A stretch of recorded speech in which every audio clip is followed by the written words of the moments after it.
সবই ভুল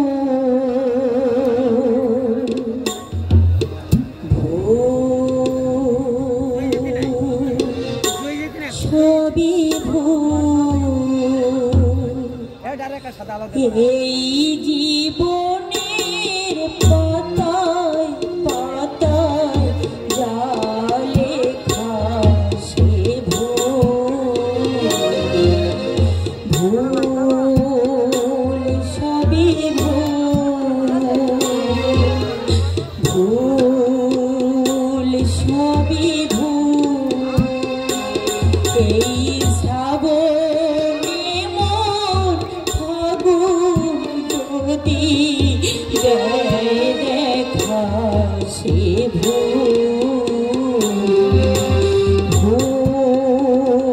সবই ভুল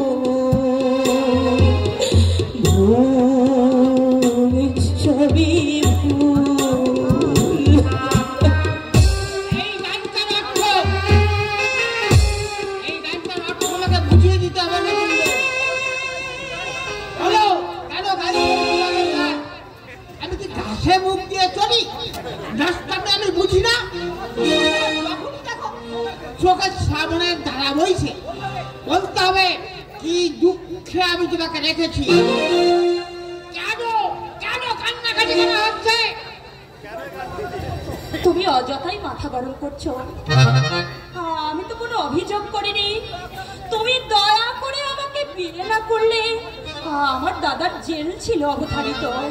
তোমার এই মহত্বের কথা আমি কোনোদিনও ভুলবো না। সে কৃতজ্ঞতা বোধ আছে তোমাদের? তোমার ভাইকে ছাড়িয়ে এনে আমি তো বুক হয়েছি, বুক। ঘুমা নিয়ে দাঁড়িয়েছিল রাস্তার ধারে ওই সঞ্জয় সেনকে মারবে। দাদা? তোমার দাদা, তোমার দাদা ব্রেকারদের সঙ্গে মিশে বড় অগান নামছে, আবার লোকের কাছে বলে বেড়াচ্ছে আমাকে নাকি খুন করবে। আমি তোমাকে বলে রাখলাম নতুন বউ, আমার পিছনে লাগতে এলে তোমার বাপের নাম একেবারে খগেন করে ছেড়ে দেবে। সাতকড়ি নন্দী, যার বিয়েটা লাগি তার বিয়ে করেছে। আমার দাদার শেষে নোংরা কাজে নেমে পড়লো। কিন্তু কিন্তু আমার দাদা তো এমন ছিল না। তুমি দয়া করে একটিবার তুমি আমার দাদাকে আমার কাছে নিয়ে আসতে পারো? আমি তাকে বুঝিয়ে বলবো, যার মাথার উপর বৃদ্ধ মা বাবা, সে কি করে মৃত্যুর সঙ্গে পাঞ্জা লড়তে যায়? নতুন বউ, আমি আমার দাদার পায়ে ধরে বলবো, কার উপর অভিমান করে তুমি নিশ্চিন্তে মৃত্যুর মুখে ঝাঁপিয়ে পড়লে? তুমি একজন শিক্ষিত মানুষ হয়ে কেন এই কাজ করছো? কেঁদো না নতুন বউ, আমি কথা দিচ্ছি যত টাকা লাগে তোমার ভাইকে আমি দেবো। একটা দোকান করবো।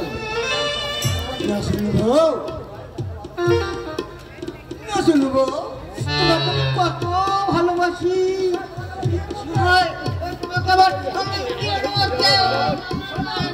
ছাড়ো ছাড়ো আমাকে, ছাড়ো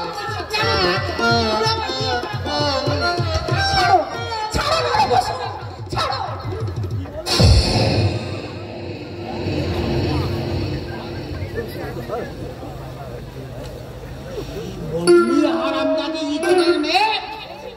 আমি পশু, স্বামীকে তুই পশু বলবি? মেরে হাড় গুড়িয়ে দেবো। সাতকড়ি নন্দী ভেড়া পুরুষ নয়, সে বাঘ হোক, বাঘের বাচ্চা বাঘ হোক, চাপকে তড়িয়ে ছাল ফেলে দেবো। গায়ের জোরে তুমি আমার দেহটা হয়তো পাবে, কিন্তু মন তুমি কোনোদিনও পাবে না। আইনের ভয় দিয়ে তুমি চাইতেই পারো স্বামিত্বের অধিকার, কিন্তু মনের অধিকার তুমি কোনোদিনও পাবে না। আজও আমি কুমারী, আর কুমারী থেকে আমি ওই চিতায় যেতে চাই, চিতায় যেতে চাই, চিতায়।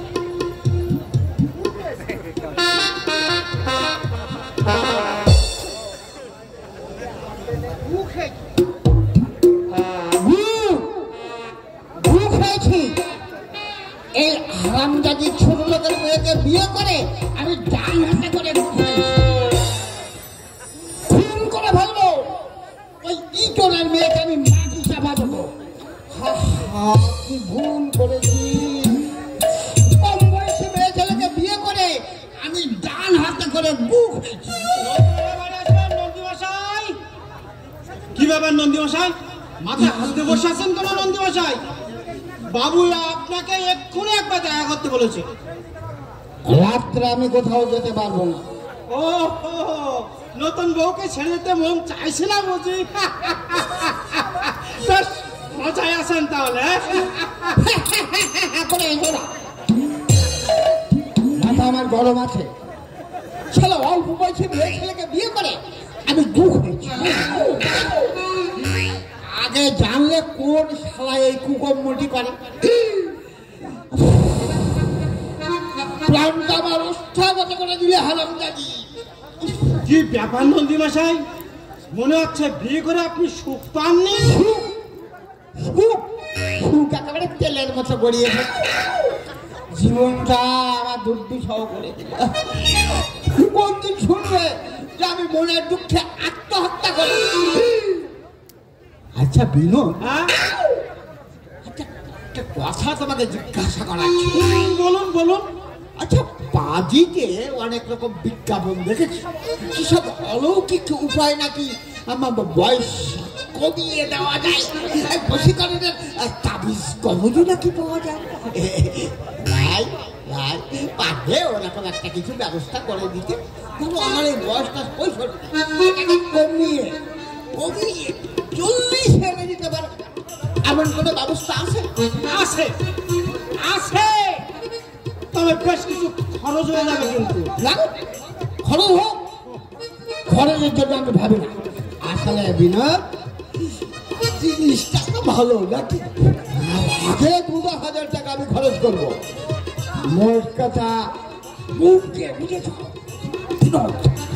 বউকে আমার একটু বস করে দিতে হবে, আর সেই জন্য নৌকন করে দিতে হবে। কবচ আমি এনে দেব, তার আগে আপনাকে যে 7 দিন দেহ শুদ্ধ করতে হবে। কিভাবে দেহ শুদ্ধি করবো? কাজটা একটু কষ্টসাধ্য। এই ধরুন আদা পাত দইয়ের সঙ্গে 100 টাকা আন্দাজ গোমাই, গোমূত্র 100 টাকা, আর একটা আরশোলা। 7 দিন আপনাকে ব্রহ্মমূর্তে খেতে হবে। দই, গোময়, গোমূত্র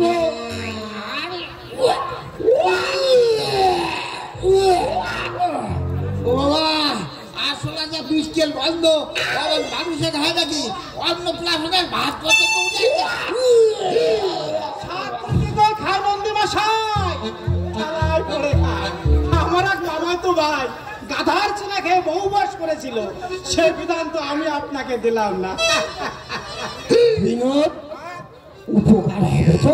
আমি কি বলছি নন্দীমশাই, একেবারে জাদু মন্ত্রের মতো কাজ হয়ে যাবে। আর কাজ না হলে আপনি আমার কানটাকে মলে দেবেন। হ্যাঁ, তবে কিন্তু ঘৃণা করে খেলে হবে না, প্রশান্ত চিত্তে খেলে অভ্যর্থ ফল হাতে পাবেনই পাবেন। মোট কথা যৌবন আপনি ফিরে পাবেনই পাবেন। ঠিক আছে, কি আর করা যাবে? কাল থেকেই তাহলে খেতে শুরু করবো। কি বলবি? হ্যাঁ, তাহলে আমি আসি নন্দীমশাই। কাল সকালে ওগুলো খেয়ে 1000 টাকা আমার বাড়িতে দিয়ে আসবে। আমি কথা দিচ্ছি 7 দিনের মধ্যে, 7 দিনের মধ্যে যদি আপনার পূর্ণ যৌবন ফিরে না আসে, তাহলে আপনি আমার কান 2টা কেটে নেবেন। তাহলে চলে নন্দীমশাই,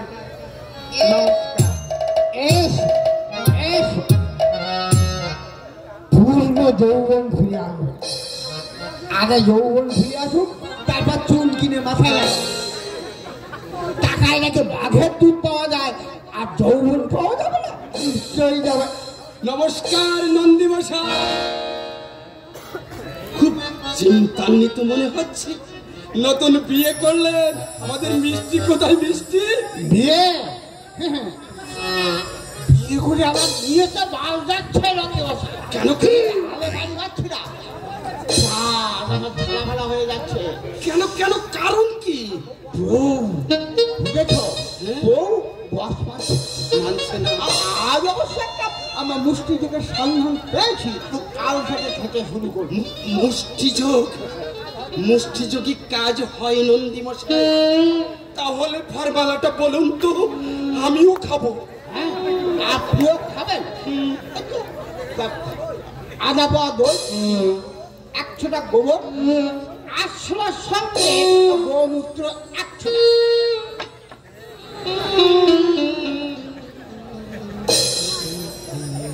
ওতে কাজ হবে না নন্দী মশাই, আমি তো ওই জ্বালাই ভুগছি। আমার ওই বছরের মধ্যে 11 মাস বাপের বাড়ি থাকতে চাই। হ্যাঁ, আর ওদিকে আমি একে একে খাটেছি, দীর্ঘশ্বাস ফেলে। বলেন কি স্যার? দুঃখের কথা কি বলবো নন্দী মশাই, স্ত্রী আমার অপূর্ব সুন্দরী, সত্য ঘটা একগুচ্ছ রজনীগন্ধা, হাতি সুতি সংকোচ হয়, তেমন অনেক ভাগ্যের ফলে পেয়েছে। ভালো জিনিস তো। জানেন কি আছে? চোর ধরতে গেছি, বাড়ির চারিদিকে পুলিশ দিয়ে ঘিরে ফেলেছি, যাতে চোর বেটা পালাতে না। আমি সদর গেটে দাঁড়িয়ে আছি, হঠাৎ আমার ওয়াইফের সুন্দর অপূর্ব মুখখানা আমার মানুষ পটে বেঁচে। আমি চোখ বুঝে তখন আমার ওয়াইফের ওই সুন্দর দৃশ্যটা আমি উপভোগ করছি। চোর বেটা আমার সামনে দিয়ে গুটি গুটি গুটি গুটি বই চলে গেল। যাবার সময় বলল, আসি স্যার। আমি বিরাট কণ্ঠে বললাম, যাও, বিরক্ত করো না, স্বপ্নটা দেখতে দাও। চোরকে বললেন? বললাম, কারণ চোখ বুঝে তখন যে আমার ওয়াইফের সুন্দর মুখখানা আমি দেখছিলাম, হঠাৎ যেন আমার মনে করলো বউ যেন বলছি, ওগো আমি এসেছি, চোখ হলো। চোখ খুলতেই দেখি সামনে দাঁড়িয়ে বিরাট এক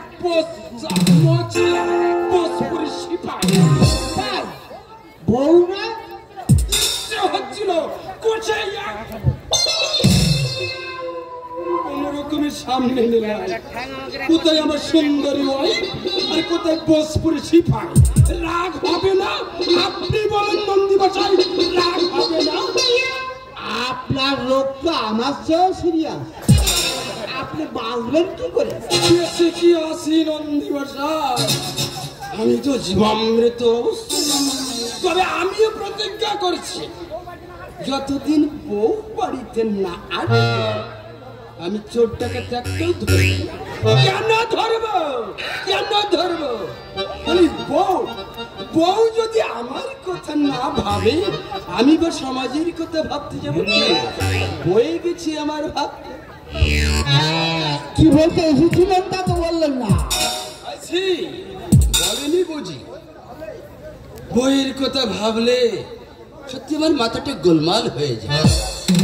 কোনদিন হয়তো শুনবেন আমার চাকরিটাই চলে গেছে।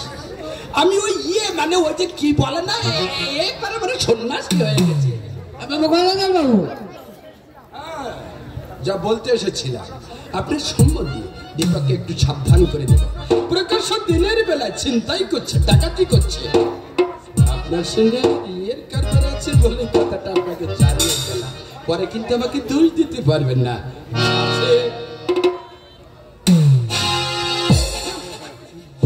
বলেছে আবার শালাকে জানাচ্ছেন, বললেই দেখ না, তাহলে আমার কি? শালা আমারই নির্গমনের অবস্থা, আর আমি যাবো শালাকে সাবধান করতে। আরে কি গায়ে পড়েছে না? বলি, ও সখী লক্ষ্মী বাবুরা, আমি একটু বাইরে যাচ্ছি, সদর দরজাটা যেন বন্ধ করে দেওয়া হয়। হরিদা, হরিদা, আরে হরিদা! যা বাবা, বাড়িতে কেউ নেই নাকি? 1.5 মাস আমি বাইরে ছিলাম, এরই মধ্যে আমার পিতৃদেব শ্রী সাতকরি নন্দী মশাই পটল ডাঙায় চলে গেলেন নাকি?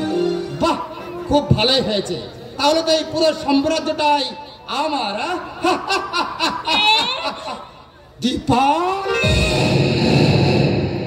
ফেলে আসা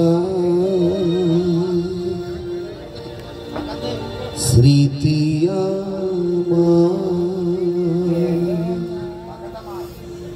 বেদনা জাগা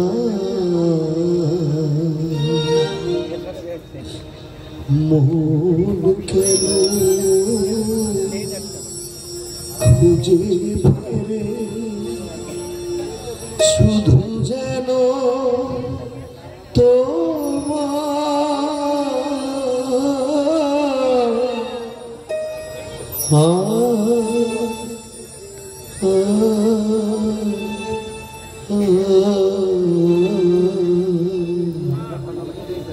ফেলে আসা স্মৃতি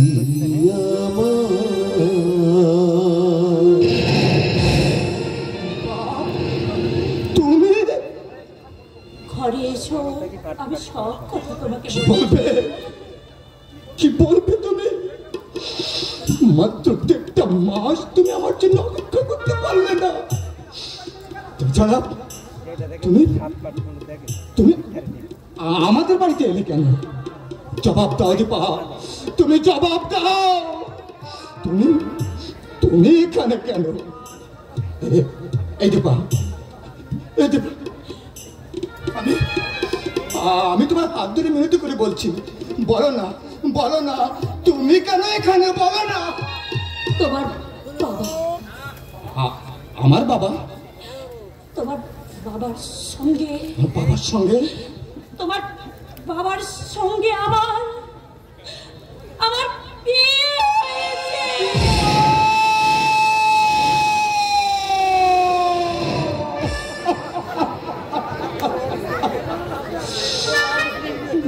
না না, আমি বিশ্বাস করি না। তুমি আমার সঙ্গে পরিহাস করছো। এই পৃথিবীটা কোনো নরক হয়ে ওঠেনি। মানুষ এখনো জন্তুতে পরিণত হয়নি। যদি তাই হয়ে থাকে, তুমি রাজি হলে কি করে? তোমার সম্মতি ছাড়া এ বিয়ে তো সম্ভব না। তাহলে এতদিন তুমি আমার সঙ্গে ভালোবাসার অভিনয় করেছো। অভিনয় করেছো তুমি আমার সঙ্গে। আমার এই জীবনটাকে নিয়ে তুমি ছিনিমিনি খেলেছো। তুমি নারী না, তুমি বিষধর, আমার সর্পিনী। বিষে বিষে আমার এই দেহটাকে তুমি নীল করে দিয়েছ। কিন্তু কেন? কেন? আমি তোমার কি ক্ষতি করেছি দীপা? দীপা, এই দীপা কিরেশ্বর, ওদের মা অগ্নিনারায়ণ সাক্ষী রেখে ওকে আমি বিয়ে করেছি। চুপ করো তুমি। এতদিন পর ছেলেটা বাড়িতে এসেছে, আর এসে আরম্ভ করলে তুমি যা তা বলতে। একেবারে দলদল নদীতে বান ডাকিয়ে দিলে। আমার ছেলে নয়, আমার সুখের পথের কাটা। তোমার সুখের পথের কাটা হয়ে এই বাড়িতে আমি আর থাকতে চাই না বাবা। তুমি মরার পর কেউ যেন খবরটা আমাকে দিয়ে আসে। আমি সন্তানের কর্তব্য করে এই বাড়ি থেকে চলে যাব। না, তুমি যাবে না। আমার আদেশ, এই বাড়ি থেকে তুমি এক পাও যাবে না। আমি কিন্তু তাহলে অনার্থ বাঁধাবো। যেতে চাইছে যাক। কেন বাধা দিচ্ছি সে তুমি বুঝতে পারবে না। ও চলে গেলে লোকে তোমাকে নিন্দে করবে, বলবে বিয়ে করে অমানুষ হয়ে গেছে নন্দী মশাই। আমি চাই না লোকে অযথা তোমাকে বদনাম দিই। দোহাই তোমাদের, দয়া করে তোমরা আমাকে রেহাই দাও। এখানে থাকা আমার পক্ষে আর সম্ভব নয়। আমি তোমাদের কাছে করজোড়ে মিনতি করে বলছি, আমাকে তোমরা বাঁচতে দাও, আমি এখান থেকে চলে যা। তুমি চলে গেলে আমি কিন্তু বিষ খেয়ে আর মরবার আগে আমি পুলিশের কাছে চিঠি দিয়ে যাব যে আমার মৃত্যুর জন্য তোমরা দুজনে দায়ী। তোমাদের বাপ ছেলেকে আমি সহজে ছেড়ে দেব না। দিলে দিলে তোমরা আমাকে যেভাবে দগ্ধ করে চলেছ, আমিও তেমনি ভাবে তোমাদের জেলে পচিয়ে মারব। কথাটা মনে রাখলে আমি খুশি হব। জেলের ভয় যদি থাকে এই বাড়ি থেকে তুমি এক পাও বেরোবে না। ও বাবা, এই কি ডাইনির পাল্লায় পড়েছি রে বাবা। ওকে বিয়ে করে আমি তো বুক হয়েছি, তার মতো করে বুক হয়েছি। যা হবার তা হয়ে গেছে বাবা। তোমাদের কারোর বিরুদ্ধে আমার আর কোনো অভিযোগ নেই। সামনাসামনি ওকে মা বলে ডাকা আমার পক্ষে সম্ভব নয় বাবা, কিন্তু ন্যায় তো ধর্ম তো ওকে আমি মা বলে স্বীকার করলাম। যাক বাবা, বাঁচা গেল। লোভের বসে একটা ঠুকল বকলে ফেলেছি। ভেবেছিলাম ছেলে এসে হুজ্জত করবে, ঠাকুর বাঁচিয়ে দিয়েছে। মা, তারা, মাঘু, সকলে তোমার ইচ্ছা মা। ইচ্ছাময়ী তারা তুমি, সকলে তোমার ইচ্ছা মা। ইচ্ছাময়ী তারা তুমি,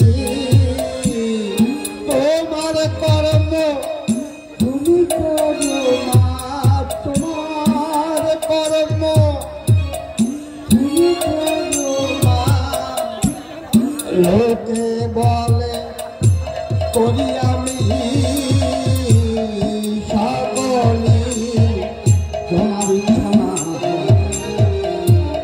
ইচ্ছাময়ী তারা তুমি, সকলে তোমার ইচ্ছা।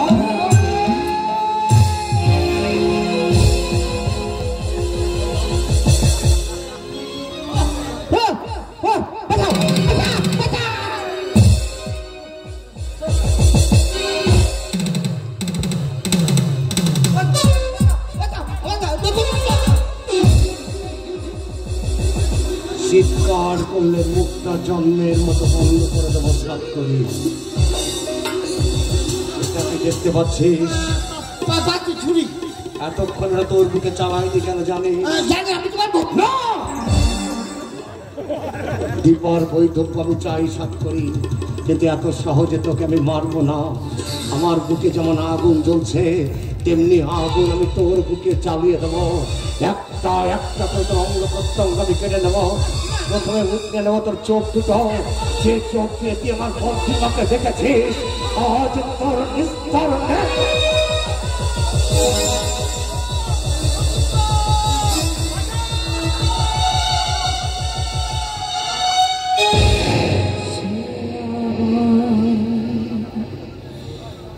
ছোট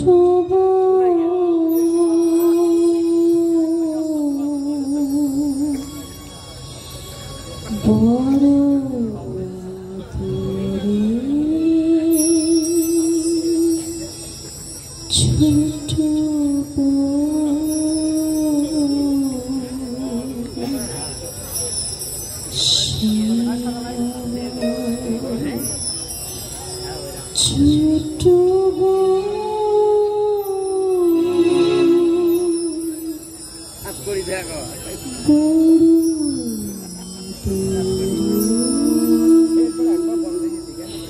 ছোট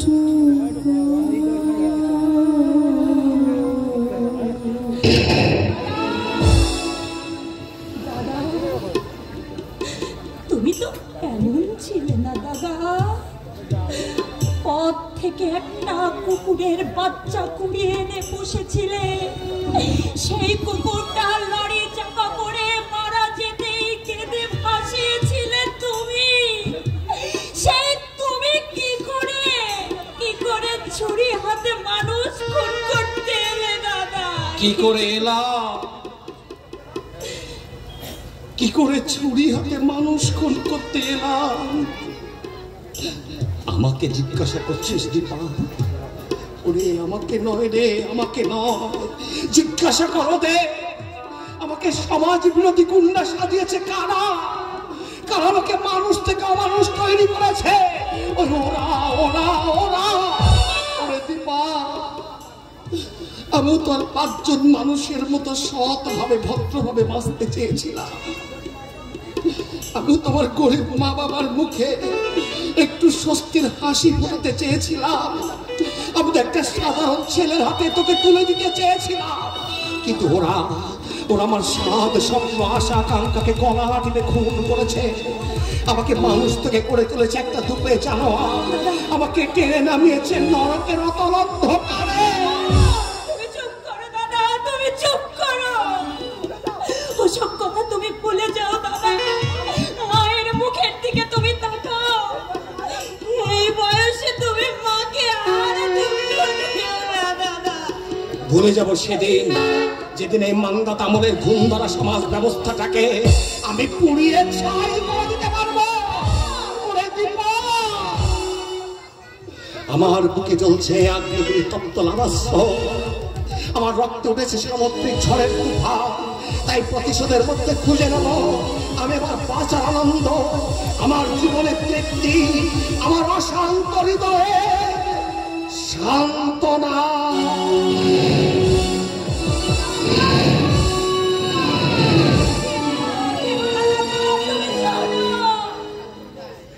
নতুন বউ, তুমি এসে না বললে এতক্ষণ আমার হয়ে গিয়েছিল।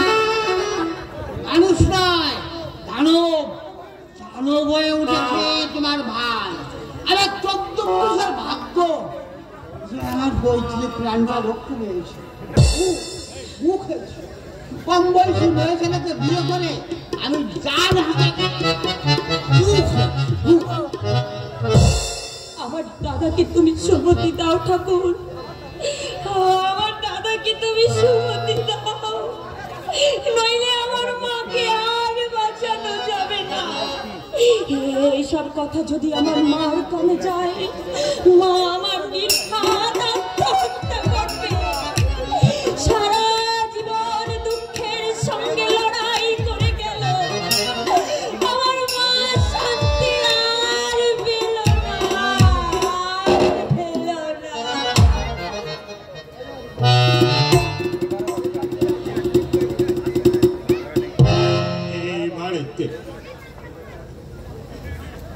এই বাড়িতে আমার ছোট্টু, আমারই ছেলে জেলার পুলিশ সুপার, অথচ সেই কথাটা বলবার অধিকার আজ আর আমার নেই।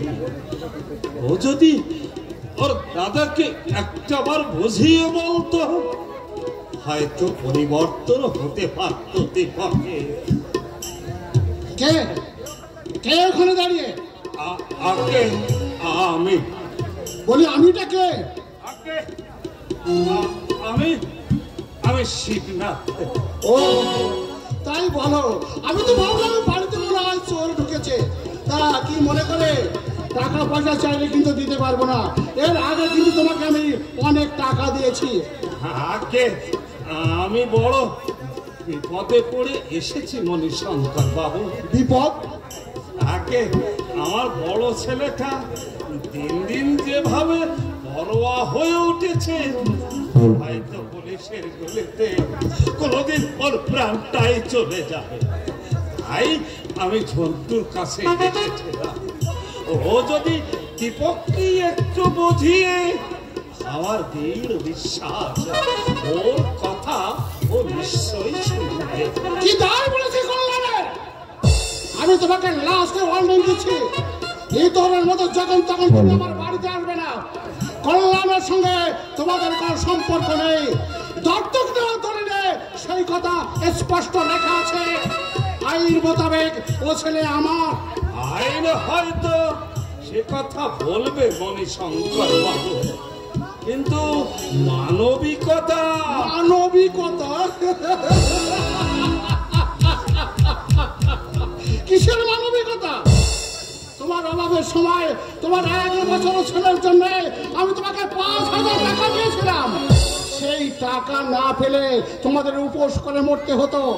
এতগুলো টাকা পেয়েও তোমার লক্ষ্মী ছাড়া স্বভাব ঘুষলো না, আবার কুকুরের মতো ছুটে এসেছে আমার বাড়িতে। লজ্জা করে না তোমার? কি বললেন? আমাকে আমাকে আপনি কুকুর বলছেন? আমি কুকুর? আমি মানুষ চলে গেল নাকি রাজা বাহাদুরের? উচ্ছৃঙ্খল পশুদের এই রকমের দুর্গতি হয়। তোমার দুর্দশার এখনো হলো কি? তোমার কপাল এখনো অনেক দুঃখ লেখা আছে। সেদিন কল্যাণ বলছিল সেই কথা। কে বললে? কি বললো কল্যাণ? মানে অবাই খারাম যেটা বলেছে, তুমি শিবনাথ রায়ের ছেলে, আমাদের বাবু তোমাকে পুষ্য নিয়েছে।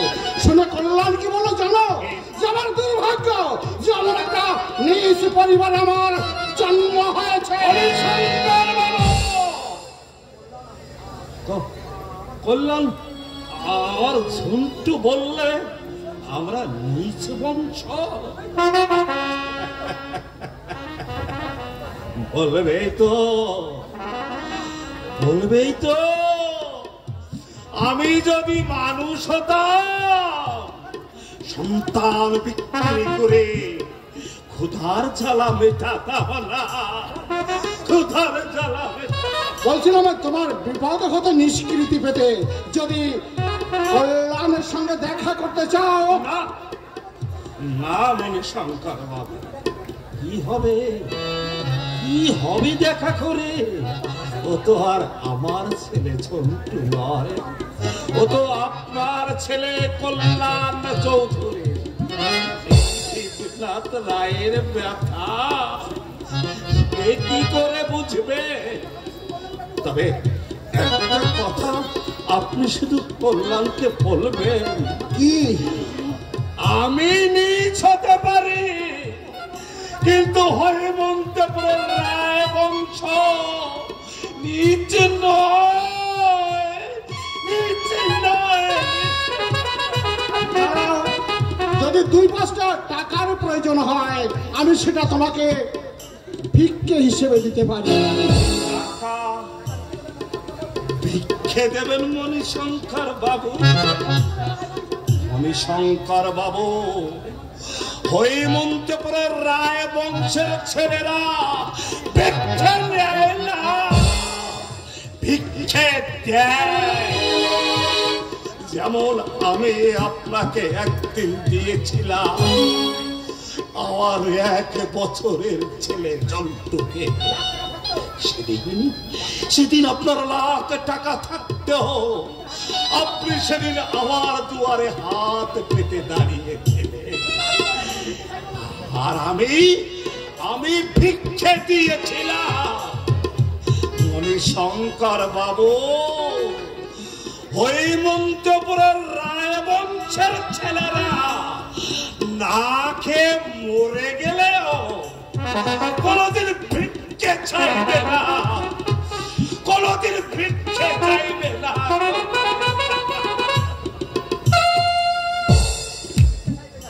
ভিক্ষে চাইবি কেন? ভিক্ষে চাওয়ার দরকার কি? সেটা তো আকান ভেঙে প্রচুর টাকা কামাচ্ছে। কথায় কথা বুঝিয়ে দিলাম আমার কল্যাণ আমাকে মনে প্রাণে ঘৃণা করে। আর কোনোদিন ও আমার বাড়িতে বিরক্ত করতে আসবে না।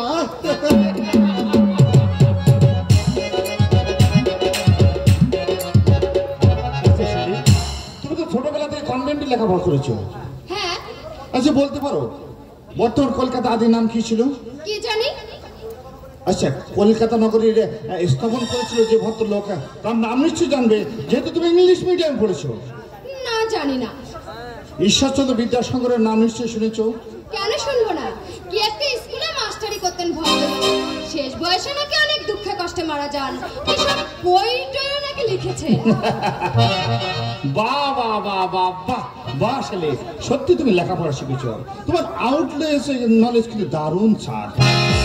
মানে তুমি আমাকে ইনসাল্ট করছো?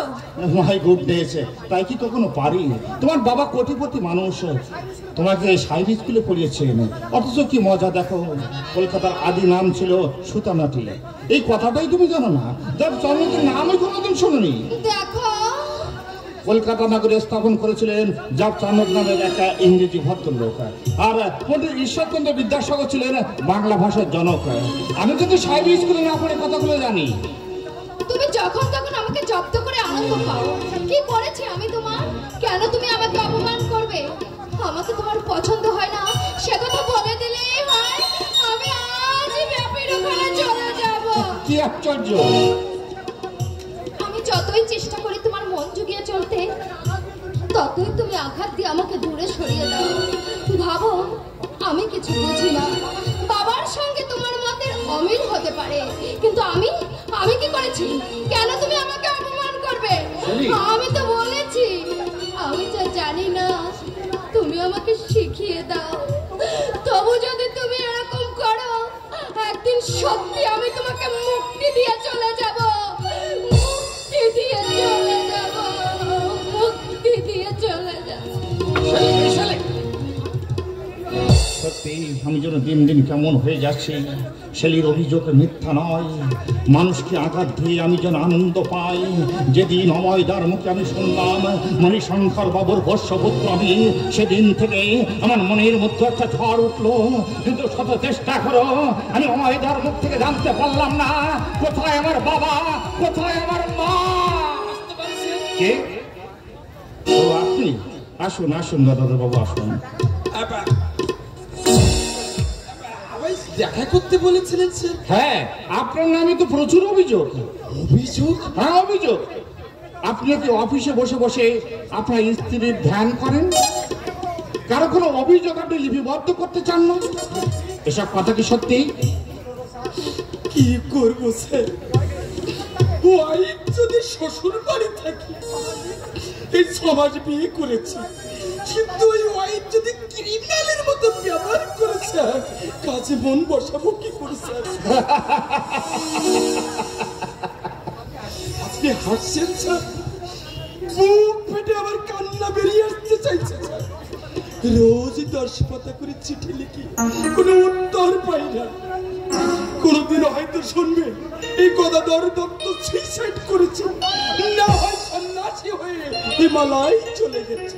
I am so sorry mister Dutta, আমি আপনাকে 7 দিনের ছুটি দিলাম। এই 7 দিন আপনি শ্বশুর বাড়িতে ঘুরে আসবেন। আর হ্যাঁ, এসে কিন্তু সিনসিয়ার ডিউটি করা চাই। দেব স্যার, আপনি মহা অনুভব স্যার। আপনার মহাত্মার কথা আমি কখনো বলবো না স্যার, আমি কখনো বলবো না। বন্ধন করে নাকি অগান বেরেখাতে স্বর্গরাজ্য গড়ে উঠেছে, আপনি ওদেরকে কঠোর হস্তে দমন করুন। হ্যাঁ, ওদের দলের লিডার নাকি দীপক রায়। যত শীঘ্র সম্ভব ওই দীপক রায়কে আপনি গ্রেপ্তার করুন। গুন্ডাকে দমন করার আগে অনুসন্ধান করে দেখো কেন শিক্ষিত তরুণের দল অসৎ পথে যাচ্ছে। অভয়দা, আমার ওয়াইফ বলে বিপদ রায়ের হয়ে আমি তোমার কাছে ওকালতি করতে আসিনি দাদা বাবু। আমি শুধু বলতে চাই, শত শত তরুণ কেন সমাজ বিরোধী কাজ করছে, তোমরা সেটা অনুসন্ধান করে দেখে সমস্যাটা তলিয়ে বোঝার চেষ্টা করো। শুধু দমন পীড়ন করে এই জাতীয় অবক্ষয়কে নিরাময় করতে পারবে না। আমি তোর সঙ্গে সম্পূর্ণ একমত অভয়দা, কিন্তু আমাদের প্রচলিত আইনে অপরাধী শাস্তির ব্যবস্থা আছে, কিন্তু সমস্যা তুলে দেখবার কোনো সুযোগ নেই। আইনের কাছে যে আমাদের হাত পা বাঁধা, মানবিক মূল্যবোধের কোনো মূল্য নেই। কাজেই যদি না থাকে তাহলে তেমন আইন জাহান্নামে যায়। আইন মানবিক সমস্যা খুঁজে দেখবে না, বুঝতে চাইবে না কেন যুব শক্তি আজ অবক্ষয়ের পথে যাচ্ছে।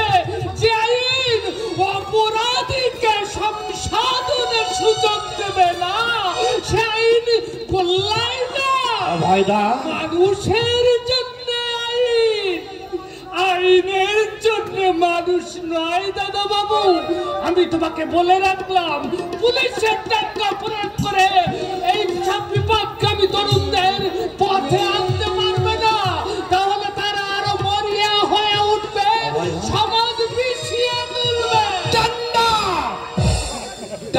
গ্রামের বেটাদের আমি ঠান্ডা করে দিই। কথাই বলে মারের নাম মধুসূদন, ভূত পালিয়ে যায় ভয়ে, মার দিলে বাবা বাবা বলে চলে আসবে, আর অগান ভাঙতে আসবে না। চুনুপুটি চোর ডাকাতদের অনেক তড়পাতে পারেন পারেন, ওইসব রাগম পালদের গায়ে হাত দিতে পারেন, তাদের কোমরে দড়ি বেঁধে হাজতে ঢুকাতে। হ্যাঁ ওরে বাবা রে, আরে সে মরদ আপনাদের নেই, কারণ গরিবের ওপরে অনেক মোল্লাই ওস্তাদস্তি করতে পারে, আর চোরাগলি দিয়ে যারা লক্ষ লক্ষ টাকা রোজগার করছে তাদের কোমরে দড়ি লাগিয়ে যদি হাজতে ঢুকাতে পারেন, বুঝবো আপনি মরদের বাচ্চা। যত সব অবন্তার কথাবার্তা, আমি ধনীদের গায়ে হাত দিই আর আমার চাকরিটা নট হয়ে যায়। তাছে শাসনা ফুটালে কেউ কিছু বলবে না। আমার ওয়াইফ বলে তোমরা ধনী বদমাশদের ধরছো না কেন, কিন্তু সেটা কি সম্ভব? যদি সম্ভব না হয় চাকরি ফেরতে চলে যান। হ্যাঁ অফিসার, একটা কথা কান খুলে শুনে রাখুন, আপনি চুল লম্বা রাখলেন না খাটো রাখলেন তা কিন্তু আমি দেখতে যাবো না। আপনি বউয়ের ছবি পকেটে রাখলেন না মাদুরি করে গলায় রাখলেন, আমি কিন্তু দেখতে যাবো না। আমি শুধু দেখতে চাই কজন অজ্ঞান বেকারকে আপনি গ্রেফতার করতে পেরেছেন, কত কয়জন অপরাধীকে আপনি শাস্তি দিতে পেরেছেন। আর এর যদি এদিক ওদিক হয় তাহলে সাসপেক্ট করবো না, সোজা উপরে পাঠিয়ে দেবো। তেলো মাথায় একদম তেল দেওয়ার চেষ্টা করবেন না অফিসার। মনে রাখবেন এই জনগণের কাছে প্রমাণ করে দিন পুলিশ নিরপেক্ষ, এই পুলিশ জনগণের বন্ধু। চলি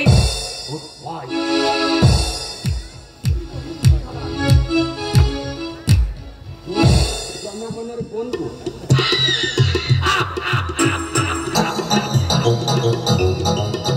উনি তো হুকুম দিয়েই খালাস। ওনার নিজের শ্বশুর তো অজ্ঞান ব্রেকারদের পুষে রেখেছে। আজ যদি সঞ্জয় সেনকে গ্রেপ্তার করি, কাল হাজার হাজার লোক পুলিশ ঘেরাও করে, থানা ঘেরাও করে বলবে সঞ্জয় সেনের মুক্তি চায়, পুলিশের কালো হাত ভেঙে দাও, পুড়িয়ে দাও।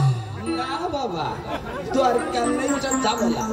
চারটে চোর গুন্ডাদের সঙ্গে সব অবস্থান করাটাই ভালো। আমার ওয়াইফ বলে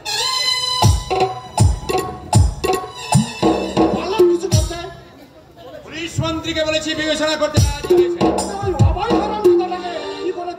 সেই কথাটা একবার চিন্তা করে দেখুন। কল্যাণকে বলুন। কল্যাণকে বলবো? হারামজাদা ওকে জাদু করেছে, শুনেছি আজকাল অফিসিয়াল কাজে নাকি না করায়। আমাকে তো মানুষ বলে গণ্য করে না, এমনকি আপনাকে পর্যন্ত বিদ্রুপ করে। ওর অহংকার শূন্য করতে না পারলে আপনার আমার প্রেস্টিজ থাকবে না। আমাকে নিয়ে বিদ্রুপ করে? হ্যাঁ, আপনাকে নিয়ে বিদ্রুপ করে। আপনি নাকি ছেঁড়া ধুতি পরে ঘুরতেন, প্রতিটা পল্লীতে নাকি আপনি রাত যাপন করতেন। শিবনাথ রায় দুর্ভাগ্যের মুড়ি নাকি আপনি, আপনাকে চোরাই মাল বিক্রি করে পালিয়েছিলেন।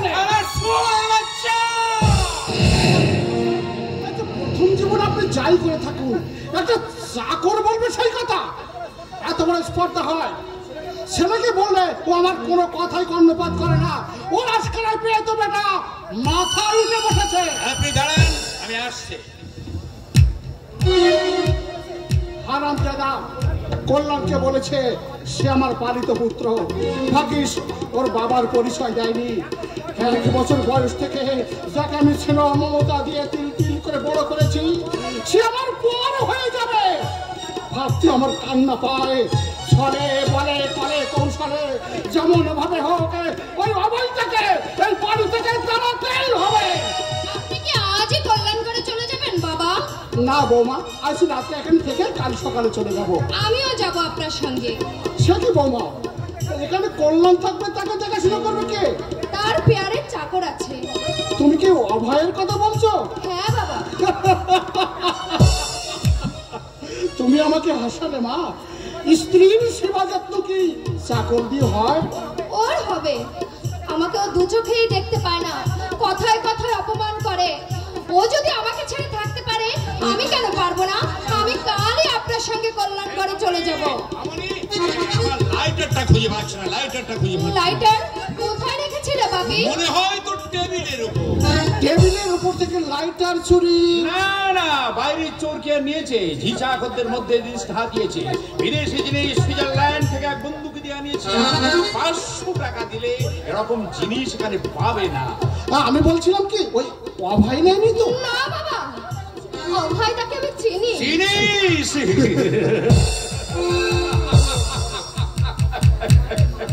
মারে, মানুষ না এত সহজ নয়। আজ ব্রহ্মচারীকে আমি পদস্খল হতে দেখেছি। বলে কিনা অভয় দেখে আমি চিনি। বধূমণি, আমি একটু বাজারে যাচ্ছি, দাদা বাবু পাঠাচ্ছে, এসে তোমাদের খাবার দেবো। অভয় দা, কি শোন, কি? বাপের লাইটার নিয়েছি? না বৌদিমণি, আমি কেন লাইটার দেবো? আমি কি বিড়ি সিগারেট খাই যে লাইটার দেবো? আমি বলছি তুই ছাড়া আমার লাইটার আর কেউ নেয়নি। লাইটার বার করে দে, নইলে সাবধান সঞ্জয় বাবু, আমরা গরিব হতে পারি, তাই বলে আপনার মতো চোর নই। যত বড় মুখ নাই তত বড় কথা। তুই একটা সাবধান সামজাদা। আমি বলছি এই হারামজাদা লাইটার চুরি করেছে। বাবু, এই দেখি তো পকেট। দেখো, ভালো করে দেখো।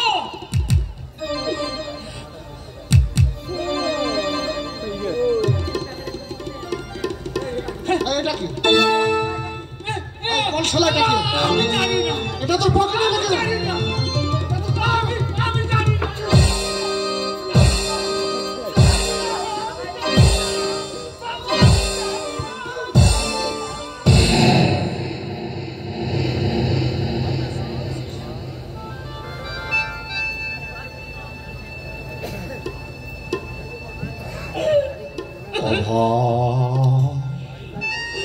এই অভয়, এরা কি বলছে রে?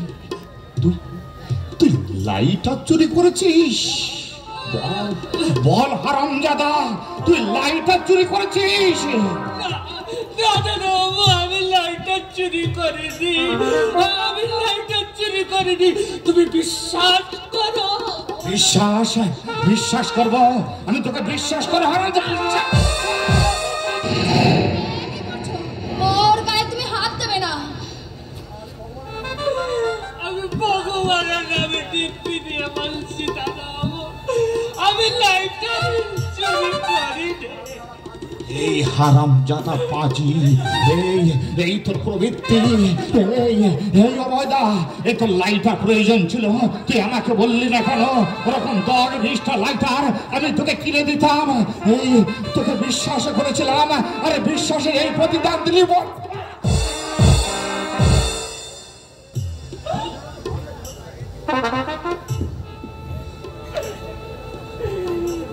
তুমি আমাকে মারলে দাদা বাবু? তোকে আরো প্রহার করা উচিত ছিল, কারণ চোরকে প্রশ্রয় দেওয়া ঠিক নয়। অনেকদিন আমার পকেট থেকে টাকা চুরি গেছে, আমি কাউকে কিছু বলিনি, পাছে কল্যাণ কিছু মনে করে। আমার যদি সাবেকে দিন থাকতো তাহলে তোকে জানতো মাটিতে পুঁতে ফেলতাম। হারামজাদা চোর কোথাকার। বাড়ি থেকে দূর করে ফেললাম। এর চেয়ে 1000 গুণে ভালো চা এখন আমি তোমাকে এনে দেবো। তোর ভাগ্য ভালো, আমি তোকে পুলিশে দিলাম। হারামজাদা চোর কোথাকার। তাই দাও, লাঠি মেরে বাড়ি থেকে দূর দূর করে তাড়িয়ে দাও। ছোটবেলা থেকে মায়ের ছেলে মানুষ করেছি তো, তার পুরস্কার তো এই পেলাম। আচ্ছা দাদা বাবু, আমি তোমার চাকর না হয়ে যদি কোনো আত্মীয় হতাম, পারতে তুমি আমাকে আঘাত দিতে। চাকরটা তো মানুষ নয়, থাকতে তো ব্যথা বেদনা থাকতে, ব্যথা বেদনা থাকতে। এখন যাচ্ছিস কেন? খাওয়া দাওয়া করে তারপর চলে যাস। না বৌরানি, চোখের সামনে তো দেখতে পেলে কত কিল চড় লাতি কত খেলাম আর খাওয়ার ইচ্ছা নেই। নতুন রাঁধুনি যদি আসে তাকে বলে দিও আমার দাদা বাবু মিষ্টি একদম পছন্দ করে না, আর তরকারিতে ঝাল দিতে নিষেধ করো। তুই চুপ করবি অভয়দা? তোমাকে বলছি না, আর বলবো না কোনদিন। তোমার কাছ থেকে আমি চিরদিনের মতো বিদায় নেব। কাজ না পাই রাস্তায় নাকে শুকিয়ে মরবো, তবু তোমার দরজায় আর আসবো না, তোমার দরজায় আর আসবো না। আমাকে অভয়দা ভালো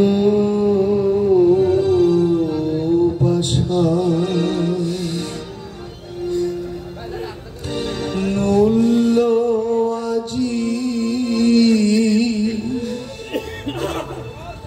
পেলাম বিধাতা,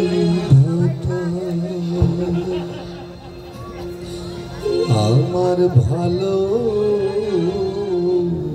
বাসা মূল্য আজি পেলাম বিধাতা, দু চোখ ভরা অশ্রু দিলে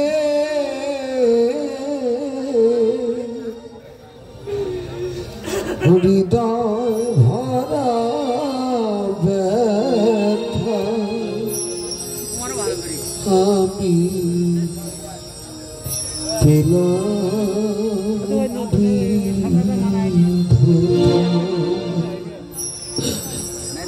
আমার ভালো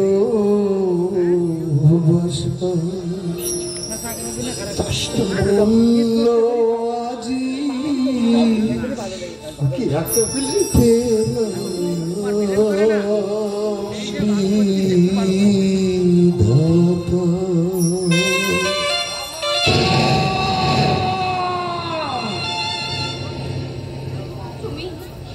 তুমি কি এত ভাবছো গো?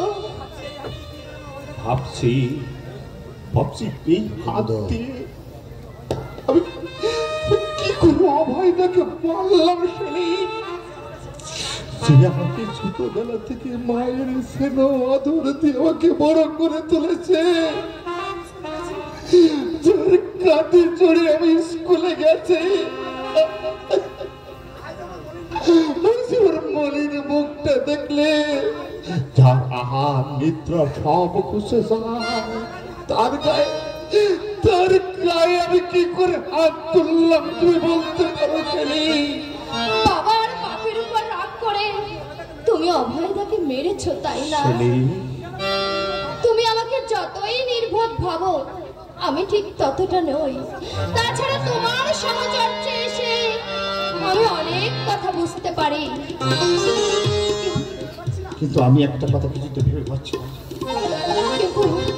কিন্তু আমি ভেবে পাচ্ছি না বাপের লাইটার কি করে অভয়দার পকেটে গেল। অভয়দা লাইটার নেয়নি, কিন্তু জিনিসটা ওর পকেটে কে ঢুকালে? ভোজবাজির খেলা শেলি, এটা ভোজবাজির খেলা। যুগ যুগ ধরে বর্তমান মানুষরা এই এমন ভাবে গরিবদের খুঁটি হিসাবে ব্যবহার করে আসছে। আজ তোমার বাবা সেই ভোজবাজির খেলা খেলে গেল শেলি, নিজের স্বার্থ চরিতার্থ করবার জন্য তোমার বাবা ভোজবাজির খেলা খেলে গেল। আশ্চর্য ব্যাপার, বাপের চরিত্র এই, অথচ বাপের পক্ষ